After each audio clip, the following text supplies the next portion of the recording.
아제르바이잔 그랑프리가 바쿠에서 막을 내렸습니다. 맥스 페르스타펜의 엄청난 힘의 시연으로 환상적인 승리를 거두었습니다. 얼음 휴식 이후 두 번째 레드불의 승리, 첫 번째는 몬자에서, 이번에는 바쿠에서입니다. 페르스타펜은 바쿠에서 러셀을 14초 차이로 앞서며 선두를 차지했습니다. 세 번째는 사인츠, 윌리엄스에서 첫 포디움 페라리의 루이스 해밀턴보다 먼저 윌리엄스에서 첫 포디움을 차지했습니다. 이는 2025년의 전제 조건을 고려할 때 상당히 우려스러운 사실입니다. 네 번째는 안토넬리, 훌륭한 키미, 훌륭한 퍼포먼스로 러셀 근처에 위치하며 훌륭한 경기를 펼쳤습니다. 훌륭한 경기 운영을 보여주었고 네덜란드에서처럼 너무 즉흥적으로 행동하지 않았으며 그래서 정말 훌륭한 경기를 펼쳐 4위에 올랐습니다. 5위는 로손, 6위는 츠노다입니다. 츠노다의 6위는 레드불이 성장하고 있음을 보여줍니다. 주의가 필요합니다. 7위 노리스. 제 생각에 이번 경기에서도 또 한 번 소극적인 모습을 보였고 팀 동료가 이후에 이야기하겠지만 경기 초반에 치명적인 실수를 저질렀고 노리스는 제 생각에 자신의 맥라렌의 최대 잠재력을 살리지 못했습니다. 하지만 이제 페라리에 대해 이야기해 봅시다. 8번째는 해밀턴, 9번째는 르클레르, 그리고 마지막에 해밀턴이 르클레르에게 자리를 돌려주려고 했지만 결국 성공하지 못한 장면도 봤습니다. 제 관점에서 페라리의 퍼포먼스는 기대에 미치지 못했습니다. 먼 주말 페라리는 조금의 낙제입니다. 금요일의 전제 조건, 금요일의 챔피언, 강력한 레이스 페이스로 시작했지만 토요일이 되면 다른 선수들과 함께 앞에 있지 못하고 트래곤도 불리한 조건, 분명 약간의 불운도 있었지만 예선 리듬과 레이스 페이스가 모두 부족했습니다. 오늘날의 포뮬러 1에서는 퀄리파잉이 중요합니다. 우리는 앞에서 출발하는 것이 얼마나 훌륭한 경기를 펼칠 수 있게 해주는지, 예를 들어 맥라렌보다 앞서 도착할 수 있다는 것을 보았습니다. 우리는 사인츠의 경기에서, 로손의 경기에서 그것을 보았습니다. 맥라렌의 페이스가 없었던 드라이버들이었지만 신한바퀴의 경주 끝에 앞서 도착할 수 있었습니다. 왜냐하면 앞에서 출발하면 경기 페이스를 더 잘 관리할 수 있기 때문이고, 물론 추월은 더 어렵습니다. 이 말을 마치고 모든 경기 에피소드를 분석하기 전에 좋아요를 남기고 구독하고 알림을 활성화하여 채널의 모든 비디오를 놓치지 않도록 하세요. 우리는 각 예선 세션과 경기의 모든 에피소드를 분석하고 이후 포뮬러 1과 페라리 관련 모든 소식을 분석하겠습니다. 모든 지원, 메시지와 댓글에 진심으로 감사드립니다. 그리고 모두에게 답변 드리겠습니다. 먼저 위에서 본 출발을 다시 보고 모든 드라이버의 출발을 보고 두 페라리 드라이버의 출발도 분석해 봅시다. 함께 살펴보고 누가 가장 큰 실수를 했는지 정확히 알아봅시다. 즉 오스카 피아스트리가 확실히 출발해서 점프 스타트를 했고, 물론 다른 드라이버들도 있었습니다. 여기서 계속 진행합시다. 맥스의 출발은 정말 대단했습니다. 하드 타이어로 출발하고 반대쪽으로 자리를 잡고 하드 타이어로 출발해서 선두를 지키는 것은 대단한 일입니다. 맥스는 바로 이 출발에서 경기를 이겼습니다. 왜냐하면 하드 타이어는 앞 타이어가 차가워서 1번 코너에서 브레이크를 늦추며 컨트롤하기가 매우 어렵기 때문입니다. 모두가 그리드에 자리를 잡을 때까지 시간이 오래 걸리기 때문에 타이어 온도가 떨어지고, 즉 타이어가 온도를 잃어서 뒤에서 출발해 타이어를 더 오래 예열한 선수들에 비해 1번 코너에서 더 고생하게 됩니다. 그럼에도 불구하고 맥스는 정말 훌륭하게 출발하여 뒤에 있던 사인츠까지 막아냈습니다. 사인츠도 당연히 무리한 행동을 하지 않았고 로손도 잘 출발했지만 둘 다 맥스를 공격할 필요가 없었기 때문에 무리하지 않았습니다. 그들에게 중요한 것은 그 자리를 지키는 것이었습니다. 메르세데스 드라이버들은 앞에서 약간의 경쟁을 했지만 진짜 경쟁은 뒤에서 벌어졌습니다. 해밀턴과 알론소와의 경쟁을 보았고 피아스트리의 사고도 보았습니다. 하지만 먼저 피아스트리와 알론소의 점프 스타트가 있었습니다. 점프 스타트는 피아스트리가 이번 주말에 집중력이 부족했음을 다시 한번 보여줍니다. 퀄리파잉에서의 실수, 점프 스타트에서의 실수, 그리고 첫 번째 랩에서의 실수, 정말 심각한 실수입니다. 월드 챔피언십 리더일 때 이런 실수를 할 수 없습니다. 함께 봅시다. 또한 여기서 분석을 다시 보여드리겠습니다. 세 번째 실수, 즉 주말 동안 3번의 실수, 퀄리파잉에서의 사고, 점프 스타트, 그리고 1랩에서의 사고, 함께 보고 분석해 봅시다. 그리고 페라리의 출발도 봅시다. 아스트리의 사고는 제 생각에 꽤 단순한 사고였습니다. 많은 위치를 잃었기 때문에 그 순간 매우 긴장했고 완전히 브레이킹 포인트를 잘못 잡았습니다. 외부로 나갔고 이것이 그를 더욱 불리하게 만들었습니다. 함께 보시면 피아스트리가 브레이킹에서 어디에 위치하는지 보면 외부로 많이 나가고 제 생각에 브레이킹을 너무 강하게 했습니다. 1. 앞바퀴의 그립도 부족해서 잠겼습니다. 보시면 핸들을 돌리자마자 앞바퀴가 잠기고 그 후에는 마치 얼음 위에 있는 것처럼 차의 제어를 잃었습니다. 보시면 얼마나 미끄러지는지 외부 부분에 그립이 없기 때문입니다. 그곳은 매우 좁은 궤적으로 돌아야 하는 코너입니다. 여기서 피아스트리가 제어를 잃고 밀벅에 부딪히는 것을 보세요. 정말 큰 실수입니다. 여러분, 그래서 여러분과 이 점에 대해 생각해보고 싶습니다. 그러니까 노리스와 피아스트리 사이에서 이번 월드 챔피언십은 정말 맥스 페르스타펜이 받을 자격이 있습니다. 그는 시즌 초반에 가장 꾸준한 드라이버이고 실수를 가장 적게 하고 월드 챔피언십을 받을 자격이 있음을 가장 많이 증명했고 최고의 퍼포먼스를 보여줬습니다. 일본에서의 승리, 이몰라에서의 승리를 기억하세요. 이는 맥스가 차에도 불구하고 그리드에서 최고의 드라이버임을 증명한 강력한 승리입니다. 반면 다른 두 맥라렌 드라이버, 특히 노리스, 그리고 때때로 피아스트리는 이러한 실수를 저지르고 경주에서 대가를 치르게 됩니다. 특히 노리스는 이번 시즌에 많은 실수를 했습니다. 하지만 지금 피아스트리가 한 주말에 3번의 실수를 저질렀다는 것은 두 드라이버 모두 아직 월드 챔피언을 차지할 준비가 되어 있지 않다는 것을 보여줍니다. 둘 중 하나가 이길 것이지만 맥라렌이 최고의 차를 가지고 지고 있기 때문입니다. 하지만 이 월드 챔피언십은 드라이버가 더 자격이 있는 것인가? 아니면 차가 더 자격이 있는 것인가? 이 질문을 여러분에게도 하고 싶습니다. 아니면 맥스가 이 월드 챔피언십을 더 받을 자격이 있는가? 오늘 맥스 피아스트리와 노리스보다 월드 챔피언십을 더 받을 자격이 있다고 생각합니다. 이 말을 하고 피아스트리의 대답은 다음 주말 싱가포르에서 볼 것입니다. 만약 그가 지난 경주들처럼 다시 시작할 수 있다면, 특히 중요한 순간들, 즉 예선과 경주에서 노리스보다 앞서 있다면 피아스트리는 모든 것을 재설정하고 다시 강하게 나아갈 수 있는 차가운 드라이버임을 의미합니다. 만약 그가 노리스보다 더 어려움을 겪고 다시 실수를 저지른다면 그의 머릿속에 무언가가 들어갔고 정신적으로도 영향을 받았다는 것을 의미합니다. 이번 주말에 피아스트리는 확실히 맙지 않았습니다. 출발해서 많은 포지션을 잃은 뒤 여기서 이 실수를 저질렀는데 여러분, 객관적으로 이것은 월드 챔피언다운 실수가 아닙니다. 그래서 말하기 아쉽습니다. 피아스트리는 정말 훌륭한 드라이버이기 때문에 지금까지 단 한 번도 큰 실수를 한 적이 없었습니다. 물론 작은 실수는 몇 번 있었지만 큰 실수는 하지 않았습니다. 실제로 아주 흥미로운 그래픽을 보여드릴게요. 여기서 보시면 해밀턴은 2018년부터 2020년까지 48경기를 연속으로 사고 없이, 그러니까 항상 F1 경주를 완주하며 치렀고, 반면 피아스트리는 2023년부터 2025년까지 44경기를 연속으로 했습니다. 정말 많은 숫자죠. 2년 동안 경주에서 단 한 번도 실수를 하지 않았다는 겁니다. 물론 실수를 했더라도 항상 경주를 완주했으니 피아스트리에게 대단한 기록이고 이 순위에서 해밀턴과 페르스타펜 사이에 들어가는 셈입니다. 이는 피아스트리가 훌륭한 드라이버임을 보여줍니다. 그러나 이번 주말의 실수는 조금 무겁습니다. 객관적으로 그도 자신의 약점을 가지고 있음을 보여줍니다. 이 말을 하고 다음 경기에서 점프 스타트로 인한 5초 페널티를 실제로 받을지 볼 것입니다. 어가 말한 것에 따르면 아닐 것 같습니다. 그런데 그렇다면 누군가 점프 스타트를 하고 벽에 박았는데도 페널티를 받지 않는다는 거잖아요. 참, 알론소도 5초 페널티를 받아야 했습니다. 잘못된 출발, 즉 점프 스타트 때문인데 그도 그것을 했기 때문입니다. 이제 페라리의 출발을 함께 보고 페라리에 대한 이야기를 함께 시작해 봅시다. 먼저 해밀턴의 출발을 봅시다. 그리고 알론소와의 멋진 경쟁을 한 후 세이프티카 이후 르클레르의 재출발도 봅시다. 이는 매우 흥미로운 순간입니다. 계속 갑시다. 여기서 시작합시다. 알론소가 점프 스타트를 하는 것을 보고 피아스트리의 것도 보이는지 봅시다. 네, 보이죠? 여기 보세요. 피아스트리도 점프 스타트를 했습니다. 잠깐 먼저 보였는데 알론소가 피아스트리에게 깜짝 놀랐다고 할 수 있겠네요. 그 후 출발합니다. 해밀턴의 출발은 훌륭합니다. 알론소는 더 강하게 브레이크를 잡지만 르클레르가 내부를 막습니다.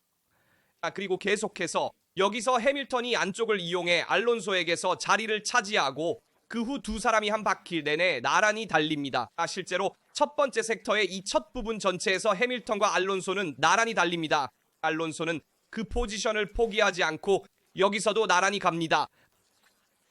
알론소는 이 경우 외부에 있지만 내부로 바뀌고 해밀턴이 알론소에게 포지션을 차지하고 르클레르의 뒤로 갑니다. 그리고 르클레르와 해밀턴의 경주는 두 가지 다른 전략을 사용했음에도 불구하고 매우 비슷했습니다. 경기 후반부에 해밀턴이 더 빠른 페이스를 보였고 노리스까지 따라잡았습니다. 하지만 경기 초반에는 페라리가 노리스를 막고 있었고 베르스타펜의 전략을 도운 면도 있었습니다.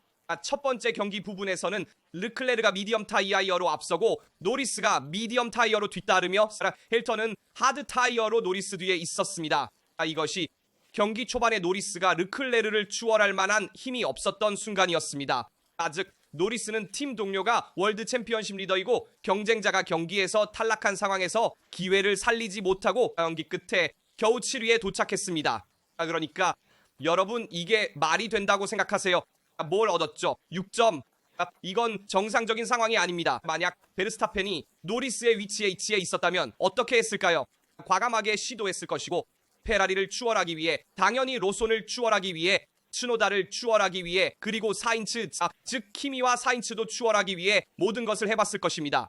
그러니까 여러분 제 생각에 노리스는 이번 경기에서 너무 보수적이었습니다. 그럴 수도 있지만 실수는 없었으나 객관적으로 맥라렌으로 7위에 머무는 건 사실상 상대에게 점수를 내주는 것이다. 게다가 그 상대는 이미 탈락했다. 페라리는 이번 경기에서 객관적으로 페이스가 없었습니다. 7위, 8위, 9위에 머물렀고 더 앞으로 나아가지 못했습니다. 왜냐하면 페이스가 없었고 이미 어느 순간 모두가 앞질렀기 때문인데 경기 초반에는 그렇게 빠르지 않았고 그 다음에는 윙이 매우 다듬어진 그러니까 윙플랩의 윗부분이 파인 매우 다운포스가 없는 페라리를 보았습니다. 그런 다운포스가 적은 윙은 DRS 구간 직선에서 빠르게 달릴 수 없게 만듭니다. 그래서 우리는 이번 경기의 이 부분뿐만 아니라 마지막 10바퀴에서도 해밀턴이 노리스를 상대로 DRS를 사용했음에도 불구하고 페라리가 노리스를 추월하지 못하는 모습을 봤습니다. 해밀턴은 훨씬 더 새로운 타이어를 가지고 있었습니다. 그래서 경기 후반부에 해밀턴은 15바퀴 동안 미디엄 타이어를 사용했고 노리스는 하드 타이어로 14바퀴를 달렸습니다. 로손은 하드 타이어로 32바퀴를 달렸습니다. 그러니까 로손이 훨씬 더 많이 쓴 타이어를 끼고 있었음에도 불구하고 해밀턴은 더 부드럽고 적게 사용한 미디엄 타이어를 끼고 있었는데도 페라리가 고집스럽게 사용하는 이처럼 다운포스가 적은 리어 윙 때문에 추월하지 못했습니다. 그럴 수 있는 이유는 특히 DRS를 사용하지 않을 때 직선 구간에서 더 빠른 속도를 내기 때문입니다. 하지만 DRS 구간에서는 이점이 없고 후방 타이어가 더 많이 미끄러지면서 마모가 심해집니다. 그래서 이건 페라리가 다시 검토해야 할 전략이라고 할 수 있습니다. 이렇게 다운포스가 낮은 윙을 사용하는 것은 객관적으로 효과가 없었습니다. 이제 앞서 언급했던 세이프티카 이후 재출발에서 르클레르가 노리스를 추월하는 장면을 먼저 보여드리고 싶습니다. 함께 보시죠. 왜냐하면 이것은 르클레르의 마법과도 같은 순간이었습니다. 계속 갑시다. 직선 구간에서 재출발 시에는 결승선 이후에 차량을 추월할 수 있습니다. 보세요. 완벽하게 재출발했습니다. 재출발 직전에 정확한 순간이 보이는지 한번 봅시다. 여기서는 아직 타이어를 예열하고 있고 저쪽에서는 재출발하고 있는데 노리스는 여기서 잠들어 있었습니다. 노리스는 잠들어 있었습니다. 다른 차들이 어디 안쪽으로 파고듭니다.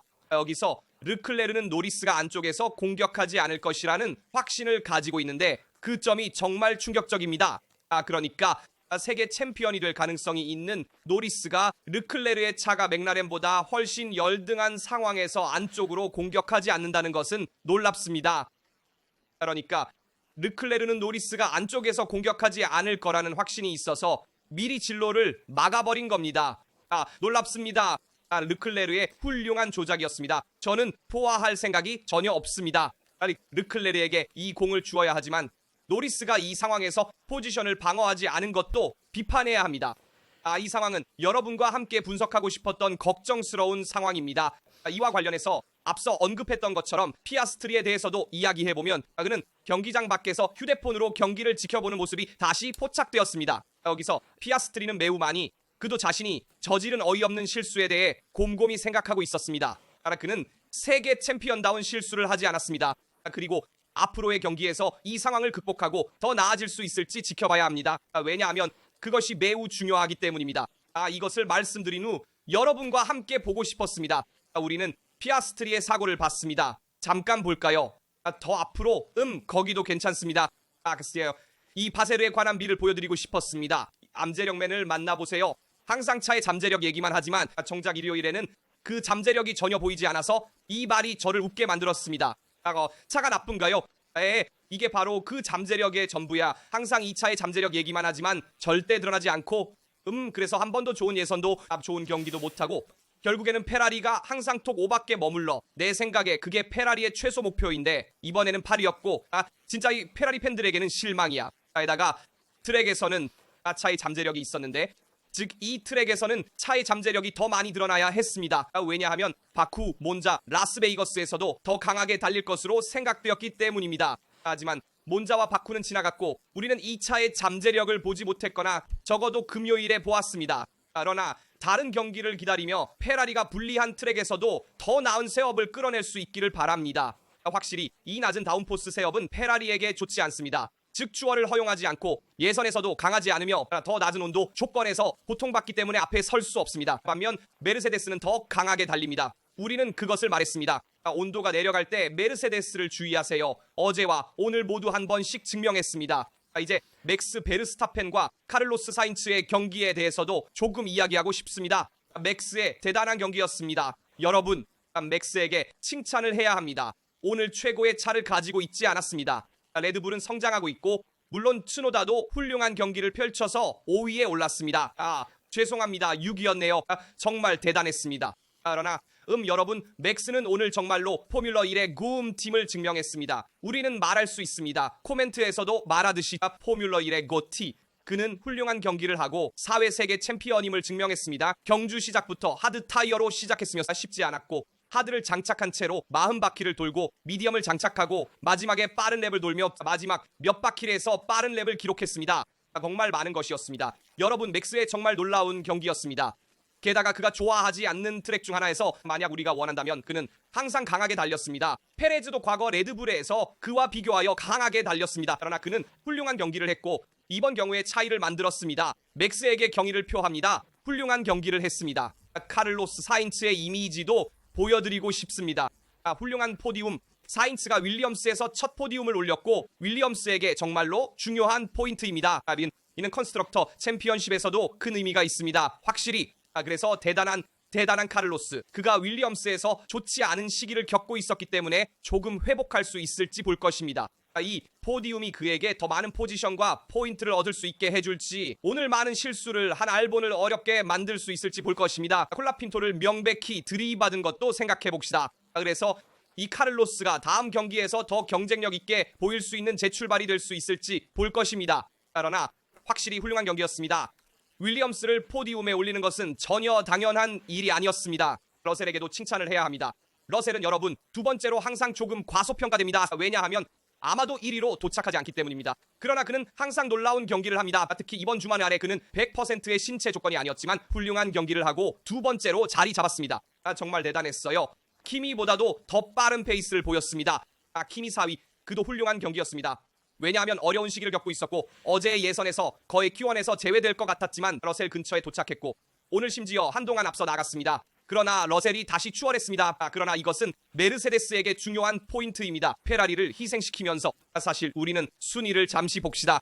두 번째와 네 번째와 키미 죄송합니다. 두 번째 러셀, 네 번째 키미, 여덟 번째와 아홉 번째, 열 번째 해밀턴, 아홉 번째 르클레르, 메르세데스는 290점, 페라리는 286점. 그래서 컨스트럭터에서 두 번째로 올라갑니다. 메르세데스, 페라리는 세 번째이고 그 위치를 끝까지 다투 것입니다. 그래서 페라리가 다음 경기에서 개선하려고 노력하는 것이 중요할 것입니다. 왜냐하면 컨스트럭터 싸움이 치열하고 그 두 번째 자리는 여전히 몇백만 달러의 가치가 있기 때문에 그것을 버리지 않는 것이 좋고 그것을 고려해야 하며 끝까지 중요합니다. 르클레르도 수케나 주목하세요. 그는 경기 전에 새로운 바닥을 장착했는데 이것은 예산한도 때문에 약간의 돈을 더 썼다는 것을 의미합니다. 어제 우리가 봤던 샤를의 사고 이후 당연히 새로운 바닥이 장착되었고 이제 앞으로 있을 경기들에서 페라리가 최대의 잠재력을 끌어낼 수 있을지 지켜볼 것입니다. 여기 르클레르에 대한 기술 노트가 있습니다. 그러니까 샤를에게 장착된 새로운 바닥입니다. 말을 하고 다음 경기는 싱가포르입니다. 페라리가 최대 잠재력을 끌어낼 수 있기를 바랍니다. 싱가포르에서 더 많이 좋은 예선을 하는 것이 중요할 것입니다. 그래서 저는 페라리가 예선에 모든 것을 걸 것이라고 기대합니다. 현재 이 포뮬러 1에서는 예선이 경주보다 더 중요합니다. 여러 번 말했듯이 더러운 공기가 타이어에 엄청난 영향을 미치기 때문에 타이어를 잘 관리하는 차를 만들 수는 있지만 그것이 우선순위는 아닙니다. 윌리엄스를 통해 봤습니다. 윌리엄스는 타이어를 잘 관리하는 차가 아닙니다. 그럼에도 불구하고 매우 빠르게 달릴 수 있으며 특히 타이어 마모가 낮은 트랙에서 더욱 그렇습니다. 예를 들어 바쿠와 재포장된 몬자에서는 타이어 마모가 다른 트랙에 비해 덜 중요합니다. 이것은 확실히 강조해야 할 점입니다. 그러나 불가피하게도 이 포뮬러 1에서는 예선이 경주보다 더 중요합니다. 그래서 페라리가 예선 페이스를 개선하고 더 앞서 나가며 하루와 다음 날 사이의 온도 변화를 덜 겪을 수 있을지 볼 것입니다. 확실히 금요일에 더 뜨거운 트랙에서는 페라리가 더 강했고 토요일에 바쿠에서 더 추운 트랙에서는 더 어려움을 겪었습니다. 이것은 사실이며 페라리가 더 잘할 수 있을지 볼 것입니다. 이것이 목표입니다. 여기서 몇 가지 이미지를 보여드리겠습니다. 포디움에서 축하하는 사인츠. 여기 제임스 바울스와 뒤에 있는 알본이 사인츠의 포디움에 기뻐하는 모습입니다. 윌리엄스도 오랜 세월 동안 고생한 팀인데 이번 시즌에 정말 잘하고 있는 모습을 보는 것이 좋습니다. 그래서 정말 대단하네요. 다음 경기들에서 더 잘할 수 있을지, 즉 두 드라이버 모두 좋은 성적을 낼 수 있을지 한번 지켜봅시다. 여기서 여러분께 함께 들려드리고 싶은 오디오가 있습니다. 루이스 해밀턴의 오디오를 함께 들어보겠습니다. 네, 들어보겠습니다. And behind him is Charles 2 seconds. Charles 1.5 behind. Let him by.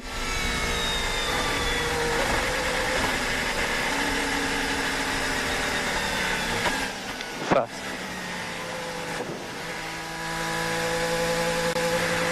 이 순간은 해밀턴이 마지막에 르클레르를 지나가게 했지만 성공하지 못한 순간입니다. 그러니까 결국 해밀턴이 르클레르보다 결승선을 먼저 통과했습니다. 그래서 이것이 그 순간이었습니다. 저는 리카르도, 아다미와 해밀턴의 팀 라디오를 들려드리고 싶었습니다. 그리고 이건 사실 결국 우리가 본 바로 그 순간이었습니다. 결국 8위와 9위로 끝났기 때문에 크게 달라진 건 없었지만 이 상황을 여러분께 보여드리고 싶었습니다. 좋아요. 여러분, 이렇게 해서 이번 경주에 대해 거의 모든 것을 이야기했습니다. 중간 라운드에서는 꽤 단조로운 경주였다고 생각합니다. 왜냐하면 아무도 위험을 감수하거나 극한의 공격을 하지 않았기 때문입니다. 하지만 경주는 처음과 마지막 라운드에서 해결되었습니다. 중요한 위치는 그 라운드에서 결정되었습니다. 그래서 다음 경주에서도 어떻게 진행될지 볼 것입니다. 특히 페라리가 이 위기에서 벗어날 수 있을지 볼 것입니다. 항상 페라리를 응원합니다. 항상 붉은 팀을 응원합니다. 왜냐하면 노력하는 모습이 보이기 때문입니다. 해밀턴도 더 많은 동기부여를 가지고 있는 것 같습니다. 팀 라디오에서도 모든 것을 쏟아붓고 있습니다. 얼음 휴식 후 해밀턴의 동기부여가 돌아왔지만 일요일에 잠재력이 정말 부족합니다. 이 잠재력이 결코 나오지 않기 때문에 다음 경주에서 끌어낼 수 있을지 볼 것입니다. 여러분은 이 경주를 어떻게 보셨는지, 페라리의 경주, 맥스의 경주, 카를로스 사인츠의 경주, 그리고 키미 안토널리의 경주에 대한 의견을 알려주세요. 오늘 경주에서 본 모든 것에 대해 여러분의 의견을 알려주세요. 항상 좋아요를 남기고 구독하고 알림을 활성화하여 어떤 비디오도 놓치지 않도록 하세요. 포뮬러 1을 활성화하고 페라리를 활성화하세요. 여기 라스토에서 모든 것을 마치고 다음 비디오에서 뵙겠습니다.